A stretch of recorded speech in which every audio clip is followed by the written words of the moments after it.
All right, guys. So this is going to be a continuation of our Saudi Arabia problem. This is part 2. If you have not watched part 1, you'll want to watch that first so that you can understand just some of the background before we're getting into this. Now, in this segment, I want to focus on our political leaders and the fact that they have actually known very well about Wahhabism, which is the ideology spread by Saudi Arabia. It's their it's their state-sponsored sect of Islam, and it is extreme, and it believes in a literal interpretation of the Quran, which, by the way, could you imagine if there were any religions, sects of Christianity that practiced a literal translation of the Bible? You know that there are parts of the Bible, like in Samuel, where God commands King Saul to commit genocide, saying to go kill every woman, child, nursing, infant, and man, and all the sheep and ox too. Also in Deuteronomy, they talk about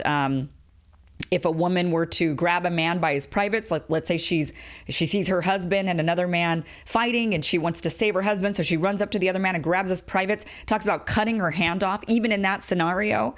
Also says that liars should burn in a fiery lake of sulfur. So the literal translation of the Bible would be very violent. And actually, to be quite honest, the literal translation of the Quran, though violent, is not as violent as a literal translation of the Bible would be. So I just want to make that point clear. So Saudi Arabia has a sect of Islam called Wahhabism it's their state-sponsored sect. It's what they teach. And it is spreading around the world, and it is the root of the terrorist groups such as Al-Qaeda and ISIS and many of the other terrorist groups that are cropping up around the world, particularly in Asia. And we're going to be talking today about how our political leaders have known about this since 2003. I'm going to focus on one particular Senate session. There are many instances that prove that our political leaders have known about this, even on the campaign trail with Hillary Clinton and Donald Trump when they were running against each other. They talked about Saudi Arabia and the state sponsoring of terrorism. Hillary Clinton's WikiLeaks emails mentions it.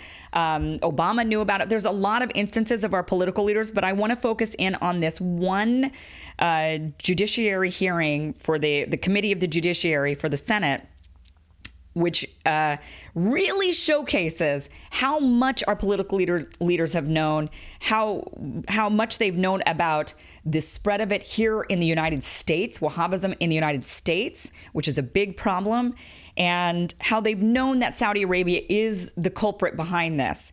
And yet they've still done nothing. They've still turned a blind eye. Year after year, they've continued to ally with Saudi Arabia. They don't make much noise about it. They kind of, once in a while, to placate people, will say, yeah, Saudi Arabia. But then they continue on to encourage the alliance, to encourage the spending that Saudi Arabia does, buying of our weapons, training of their military.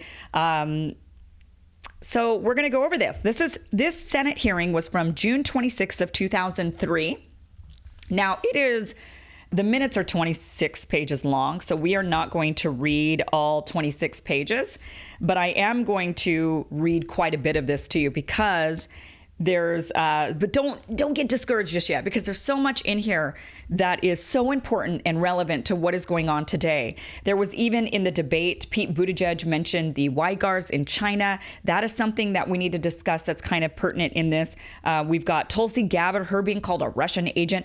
That is something that kind of hits in on this in this meeting. And just there's just so much here. So we're going to go ahead and get started here. Now, I want to point out some of the senators that were in this meeting. I'm not going to list all of them, but we do have Jeff Sessions, Lindsey Graham, John Cornyn, Patrick Leahy, Joe Biden, Dianne Feinstein, Chuck Schumer, and Dick Durbin. We're all in this meeting. This meeting is titled Terrorism, Growing Wahhabi Influence in the United States. So right there, they knew about Wahhabism, and specifically Wahhabism. So in this meeting, what they did was Senator Kyle from Ohio. I don't know how to say his name. He gave an opening statement. Chuck Schumer gives an opening statement. There's a member of the Treasury that gives some statements. And then they had these witnesses that were experts in Wahhabism and experts in Saudi Arabia and Islam, and they gave their testimony in this meeting. So let's go over this because there's just so much here. Please stick with me. This is going to be very interesting all the way to the end. I promise you. So we're going to start off with John Kyle and some of his opening statements here. So he says, "We are here today to discuss a vital, if largely overlooked aspect of the terrorist campaign being waged in our country." Did I mention this was from 2003? This was June 26, 2003. Okay, guys, this is almost 20 years ago. And I think unless we pay closer attention to it and understand it, we will not know how to protect ourselves against this. Our witnesses today are going to talk about how this terrorist campaign is supported in the United States and how it has been caused to spread. So he's already saying that we've got a problem here in the United States with Wahhabism spreading here in the U.S., and it is. The problem we are looking at today is the state-sponsored doctrine and funding of an extremist ideology that provides the recruiting grounds, support infrastructure, and monetary lifeblood of today's international terrorists. The extreme ideology is Wahhabism, a major force behind terrorist groups like Al-Qaeda.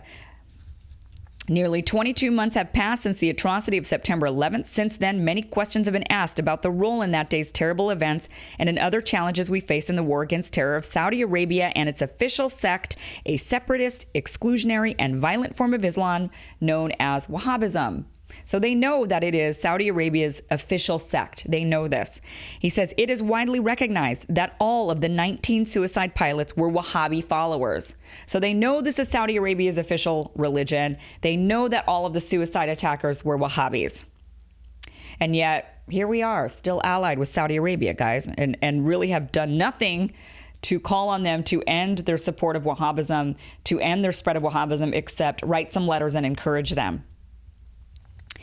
Says, so he goes on to say that to examine the role of Wahhabism in terrorism is not to label all Muslims as extremists. Indeed, I want to make this point very, very clear. It is the exact opposite. Analyzing Wahhabism means identifying the extreme element that, although enjoying immense political and financial resources, thanks to support by a sector of the Saudi state, seeks to globally hijack Islam, one of the world's three great Abrahamic faiths. Yeah. So, they're making it clear, and I want to make this clear as well, that Islam is like Christianity. It's a big umbrella. And then under Christianity, you've got Catholicism, you've got Mormons, you have Jehovah's Witnesses, you have Baptists, you've got a variety of different sects under Christianity. And the same thing is for Islam. And Wahhabism is one of them. And by the way, I'm going to do another video, a follow-up. It'll be part 3, which is how to identify a Wahhabist. That's going to be very important because as you'll hear throughout this, it's very difficult to identify because they don't call themselves Wahhabists ever. Wahhabism is considered a derogatory term. So they would never say, yeah, I'm a Wahhabist. That's one thing. So I will teach you how to identify a Wahhabist. It's very interesting. So he goes on to say, based on government documents, Newsweek magazine reported in its recent issue, June 23rd, that Al-Qaeda, which experts have described as a Wahhabi movement, has overhauled its approach to penetrating the United States. And I just want to quote this one paragraph before I conclude, saying, to foil the heightened security after 9/11, Al-Qaeda began to rely on operatives who would be harder to detect. They recruited U.S. citizens or people with legitimate Western passports who could move freely in the United States. They used women and family members as support personnel, and they made an effort to find African-American Muslims who would be sympathetic to Islamic extremism using mosques, prisons, and universities throughout the United States. He says, the extreme nature of Wahhabism is well established. As the great scholar of Islam, Bernard Lewis, has noted, Saudi oil revenues have, and I'm quoting here, allowed the Saudis to spread this fanatical, destructive form of Islam all over the Muslim world and among the Muslims in the West. Without oil and the creation of the Saudi kingdom, Wahhabism would have remained a lunatic fringe. Now, Chuck Schumer gets in on this, and this is really interesting. This kind of pertains to Tulsi Gabbard a bit. Now, she wasn't in she wasn't in Congress in 2003, but you'll see what I mean. So Chuck Schumer gets in on this, and he's introduced, and he says, well, thank you, and I want to thank you, Chairman Kyle, for having this very important hearing. This is an issue that I have been very interested in, as you mentioned, terrorism in general, and Wahhabism in particular for quite a while. And the issue we are addressing is very important in our effort to protect America from future terrorist attacks. We have learned that when you ignore it, it gets worse. And so I really salute you for having this hearing. It's interesting because Tulsi's been saying we have to identify it. So we need to identify it so we know what we're dealing with. He says, and which he just says here, now, since the Wahhabi presence in the United States is a foreboding one that has potentially harmful and far-reaching consequences for our nation's mosques, schools, prisons, and even our military, these hearings could not come at a more opportune time. But before I begin, he says, I want to make one thing absolutely clear. Islam is an admirable and peaceful faith that embraces tolerance, morality, and charity. As you mentioned, it is one of the three great Abrahamic faiths. And the bottom line is, anyone who misinterprets and says speaking out against an extreme faction that advocates violence is speaking out against one of the great religions because of a few of its adherents, seeks to hijack what the faith is all about, are totally misinterpreting and not being American. So he's saying we're allowed to criticize this extreme sect. And criticizing this extreme sect is not the same thing as speaking out against the entire religion. And we need to make that clear. And anyone who misinterprets that is not being American. Interestingly, now, here we are. This was in 2003. 10 years later, Tulsi starts to talk about this and says, hey, there's like this extreme Islam that we need to be pointing out. And she starts talking about this a lot during the Obama administration, saying extreme Islam. And the sentiment at that point was that, oh my gosh, how dare you? You sound like an Islamophobe. And they start calling her now a Russian. So here's Chuck Schumer saying in 2003, if you are misinterpreting what we're doing here by calling out this extreme sect, that's not American. So, but here's Tulsi doing it, and she's now a Russian. Okay. Now, interesting how just a few years can change things. So he goes on to say, Al-Qaeda and the 9/11 terrorists were the products of Wahhabism's hateful and intolerant system of belief. And over the past year, my office has been studying Wahhab activities in the United States and around the world and has uncovered disturbing information. Wahhabism is an extremist, exclusionary form of Islam that not only denigrates other faiths, but also marginalizes peaceful followers of Islam like Shia and most Sunnis. So he says here, the root of Wahhabism can be found in Saudi Arabia, where the governing regime has made an ugly deal with the nation's radical Muslim clerics. The Saudis give Wahhabis protection and support in exchange for Wahhabis promising not to undermine the Saudi royal family. This is nothing short of a deal with the devil. So now Chuck Schumer goes on in his, now I'm going to link all this down below so you can read it for yourself. It's a really interesting report. Actually, it reads fast. I encourage you to read the whole thing. So he goes on to talk about how Wahhabism has been able to spread in the United States. And his office did an investigation, and they discovered that every single imam that was teaching or preaching Islam in the New York prisons and in the federal prison system and throughout much of the U.S. military were actually Wahhabist imams. And that was very alarming to him. He was like, what? Okay, yeah, that should be very alarming. So what that meant was that, by the way, in the prison system, 80% of the people who convert to religion, who find God when they're in prison, convert to Islam. And what this meeting showcased and what these experts say is that Saudi Arabia was using the despair.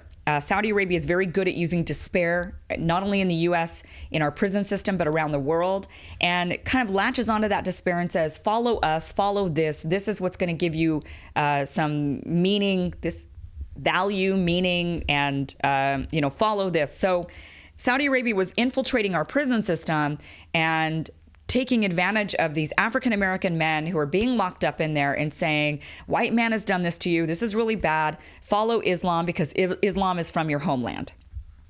And was able to convert them at an 80%. 80% of all converts were to Islam.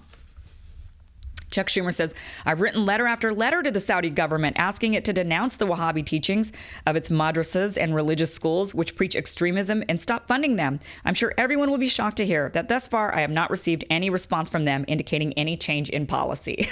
So there's Chuck Schumer. I've written them letters. I wrote them a lot of letters. I wonder what he would say today.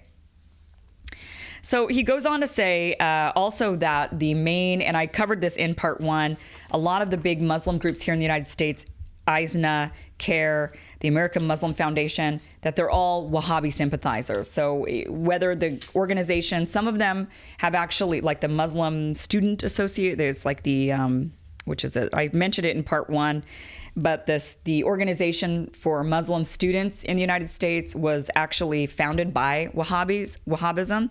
And so now he says that CARE and ISNA aren't necessarily Wahhabism. Well, ISNA is, but not necessarily CARE is, but they've got a lot of Wahhabi sympathizers on their board. So he says, now more than ever, I am convinced that the process to counter this hateful ideology begins with Saudi Arabia. The Saudis can and should stop the terrorist financing that goes on within their borders. That's what he says here. So the Saudi government must repudiate the Wahhabi extremism that is the source of much of this violence. It means stop funding the extremist madrasas, purging the hate-filled textbooks that populate Saudi schools, and putting an end to the extremist Wahhabi preaching that takes place in so many of the mosques in Saudi Arabia. If the Saudis do not end the funding and teaching of extremism, the cycle of terrorist violence racking the globe will get worse. Now, this was in 2003, and ISIS cropped up. We're seeing a huge surgence of Wahhabism throughout Asia. I want to bring this up right now that Pete Buttigieg, during the last debate, talked about the Uyghurs in China. Now, I'll probably do a separate segment on just them to show you how I know this. But the U.S. at one point had appointed, I believe it was Obama that appointed an ambassador for like Muslim nations and Muslim people. And that ambassador specifically was to go around meeting with Muslims around the world. And they actually went to the Uyghurs and discovered that they were Wahhabists, that they were, I mean, their mosque was a Wahhabi mosque funded by Saudi Arabia, that the people there were being taught this extreme form of Islam that's very radical, that's very violent. And China at this point now is trying to reprogram these people. So they put them in these re-education camps. They have separated them from their children. They're trying to save these kids from this extremist ideology. They're trying to reprogram this population. Not all the Muslims in that community are Wahhabis, but the majority had become Wahhabis. There was still some Muslims in that community who have been Muslim for well before Saudi Arabia got a hold of the community. And when they went and visited those mosques, those people said, "Oh, that's foreign Islam over there. You know, they're talking about some foreign stuff, and it's really extreme." So one thing to bring out is that, you know, we don't get all the stories when we hear about, oh, you know what, look what China's doing, and they're putting these people in concentration camps and they're committing human rights abuses. We need to be able to look at things from a critical eye and say, let's step back for a minute. And before we decide that, you know, China is this horrible nation that we need to go to war with, because that's the kind of rhetoric that marches us into war, maybe we should stop and ask why they're doing what they're doing and take another look at that group of people and find out what are those people teaching and what do they believe? Because if it's extreme and violent, then China's just trying to figure that out. But that's a whole nother video. And I'll go into detail on that one. So he goes on to say, Mr. Chairman, by holding these hearings, you are doing your part to show that you are doing what is necessary to ensure that we do not look back after the next terrorist attack and say, why did we not stop it when we had the chance? My worry is that the Saudis and many in this administration are not heeding these warning signs. My worry is by not heeding these signs, we are once again letting those who hate freedom recruit disciples in our country that might potentially do us harm. My fear, Mr. Chairman, in conclusion, is that if we do not wake up and take action now, those influenced by Wahhabism's extremist ideology will harm us, as of yet, in unimaginable ways. And I believe that that is very much happening in unimaginable ways. A lot of us, when we imagine the imaginable ways, it's the terrorist attacks, the bombings, the hijackings, the acts of jihad. But there are other unimaginable ways, and that is infiltrating our nation, infiltrating the minds and the hearts of our people, going into the prison systems and telling a bunch of African-American men, your country hates you, and,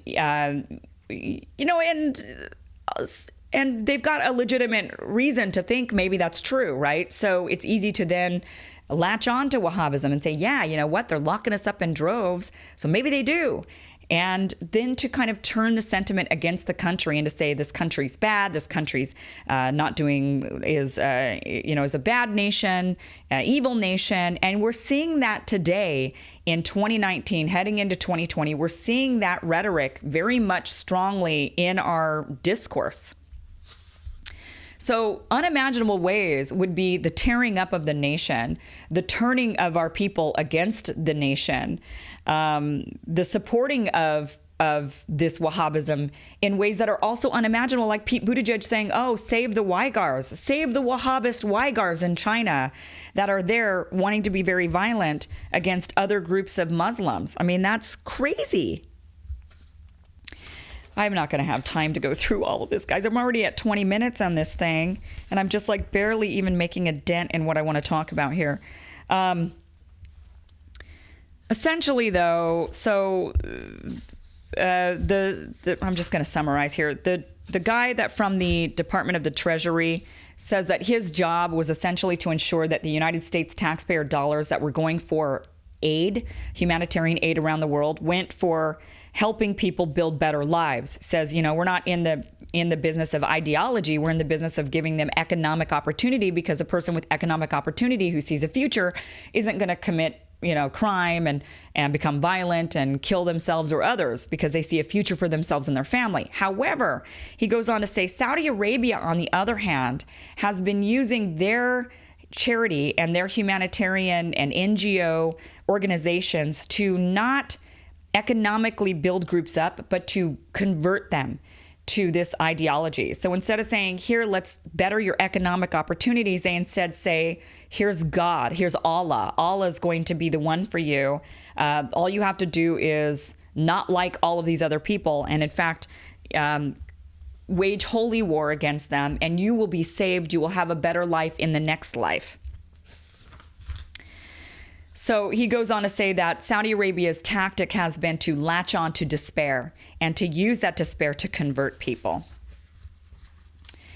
So moving on here, one of the testimonies was from Alex Aliksev. He was a senior fellow, Center for Security Policy for Washington, D.C. Now, he says, remember, this was in 2003, the basic premise of my statement is that the phenomenon of violent Islamic extremism is the key problem we are facing today. Al-Qaeda, murderous as it is but a symptom, in my view, of an underlying malignancy, which is Islamic extremism and the entire edifice, if you will, of extremism that breeds terrorism. What I mean by that is, even if we are successful to defeat Al-Qaeda totally, another Al-Qaeda will come by if we do not at the same time succeed in destroying the edifice of Islamic extremism. Yeah, that's what happened with ISIS. This is what Tulsi Gabbard's been talking about. And it's just so interesting to me that, they know all this, they hear all this. Chuck Schumer says, oh, this administration, they need to start paying attention because this was done during the Bush administration. But when the Obama administration comes in, all of a sudden you can't talk about Islamic extremism, which is Wahhabism. You're not allowed to talk about that. Otherwise, you're an Islamophobe. You must embrace all of Islam, including these Wahhabist extremists. And otherwise, you're an Islamophobe. I mean, and now you're a Russian, apparently, if you talk about this at all. Or you're a right-winger, So this guy goes on to talk about how Saudi Arabia is absolutely 100% behind all this. Now, Saudi Arabia's line says, well, those are private charities. Those are private NGO organizations. They're not with us. And he goes on to say that's actually bullshit, because in Saudi Arabia, they require that every single donation that is made has to go through the government. So the government is fully aware of the donations, and the government is 100% behind these charities and organizations. They have to sign off on everything that they do. So they know everything. One thing he also says is that, because a lot of people say, look, this is freedom of religion. But he says the violent creed has become, in my view, this prototype ideology of all Islamic extremists and terrorist groups, and that includes those that violently oppose the House of Saud, such as bin Laden. In this respect, it is very important for us to understand that Wahhabi activities are not a matter of religion, but in my view, a matter of criminal sedition and ought to be treated as such. So freedom of religion only extends so far, right? But once you start talking about being violent and how it's your obligation to be violent, or it's your obligation to commit holy war, or it's your obligation to behave in that way, I think we could maybe say we're going to have to draw a line on where it's freedom of religion and where you're now actually promoting violence. You're actually advocating for it. So He goes on to say that in the last 25 years, from the mid-1970s to the end of last year, which was in 2003, 2002, 281 billion Saudi riyals, according to their official statement, was spent. This is nearly 2.5 billion a year on ideological teachings. So he says this makes it the largest sustained ideological campaign in history. So they have been spending more money than anybody on brainwashing people into their form of Islam. They have used this amount of money to take over mosques around the world, to establish Wahhabi control of Islamic institutions, subsidize extremist madrasas in South Asia and elsewhere, control Islamic publishing houses. They currently control 4/5 of all the Islamic publishing houses and spend money, a lot of it, on aggressive proselytizing, apart from their direct support of terrorism. So they're converting everybody to their form of Islam. They do this because they can then control everybody that's in Islam under one umbrella. If they can get everybody believing in the same form. And it's kind of easy for them to do because they've got Mecca. You know, they've got the center of Islam is in Saudi Arabia. And because of that, they're able to say, so we're the true Islam. We're the true form. Follow us. We're the real thing. And then people do. So basically, my point is, in reading this whole thing to you, is that our senators, our political leaders have absolutely known, and you should really read through this whole thing yourself. I can't anymore because I'm running out of time, but read through this whole thing so that you know that our political leaders have been fully aware of the extreme nature of Wahhabism and the level of which Saudi Arabia has been supporting it. It goes on towards the end of this meeting, and the senators asked these witnesses, these expert witnesses, is Saudi Arabia behind this? And they're like, yes. And they said, the Saudi government? And they said, yes, the Saudi government. So, yeah, there's individuals in Saudi Arabia, but it's also the government. Now, I do want to point out that over the last 2 years, ever since the prince, the one that chopped up Khashoggi or had him killed, what's that guy's name? Sorry, I didn't mean to laugh. I wasn't laughing at that by any means. I'm just laughing at the fact that I can't remember that guy's name suddenly. I'm just having like a brain. Since he came into power, he's kind of had this tone where he says, okay, we're not going to, Wahhabism is no longer our religion. He's trying to modernize Saudi Arabia. In the last 2 years, they have rapidly joined the rest of the world by, allowing men and women to finally walk down the street together holding hands, to allow them to stay in hotels together if they're not married, to allow women to drive, to allow their population to watch movies. In the last 2 years, they've done quite a bit of trying to catch up to bring people to more modern times. But they're still, even though they might be bringing Saudi Arabia itself as a nation towards more modern times, they're still exporting Wahhabism around the world, especially into Asia and the rest of the Middle East.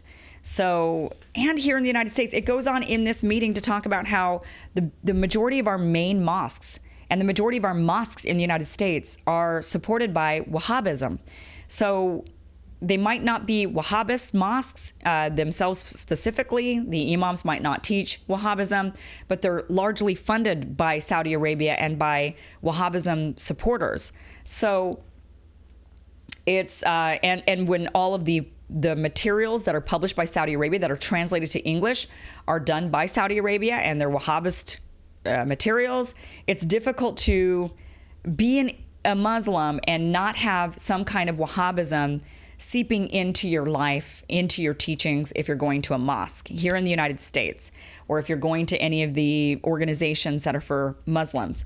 Now, this is not to say that the majority of Muslims in the United States are Wahhabists, because that's just not true, but they're getting the indoctrination whether they like it or not. And many of them do not like it, but some of them do. And it's important for us to be able to recognize a Wahhabist, which is why I'm going to do a piece on how to spot a Wahhabist. There are some very specific ways when you find out somebody is a Muslim. Because what I don't want in doing all of this is for everybody to be like, oh my gosh, now we need to be phobic.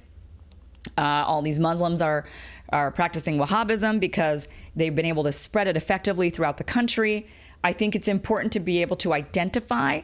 And so we're going to go through that specifically. So, when I'm doing my research, I talk to only Muslims about all of this stuff so that I can get a good picture of what they're dealing with within their own community when it comes to Wahhabism. And they're very alarmed by Wahhabism because for them, if they're not Wahhabis, they're definitely persecuted. They're at risk. They're at risk in more than one way. One way they're at risk is because the rest of the country is unfamiliar with the various different sects of Islam, so everybody just kind of lumps them all together. And they're also at risk because the Wahhabists are saying, look, if you're not practicing our form of radical Islam, then you're not a Muslim, you're an infidel. So they're facing a battle on both fronts, and we want to help them. They're our greatest ally in fighting this, in defeating this, and restoring Islam back to a non-radical, to get it back to what it really should be, what it is for most Muslims around the world. And they're trying to get that back in the Middle East and here in the United States. Okay, guys, that's what I got for you on this one. This was a long one. Thank you so much for watching. This will be demonetized. Pretty much everything that I'm going to be talking about in these next, when it comes to Saudi Arabia, I've got all my West Bank footage coming out. All of that gets demonetized. So I do appreciate your support. If you've watched this all the way to the end, thank you so much. Please subscribe to this channel. Hit the bell. I'm trying to get to my 200,000 subscribers before January 11th, which is my 1-year anniversary for this show. So if you have not subscribed yet, please do. I appreciate it. Also, the links to support the channel are down below. I appreciate your support. Thank you so much for watching. Part 3 coming up soon. Thank you so much.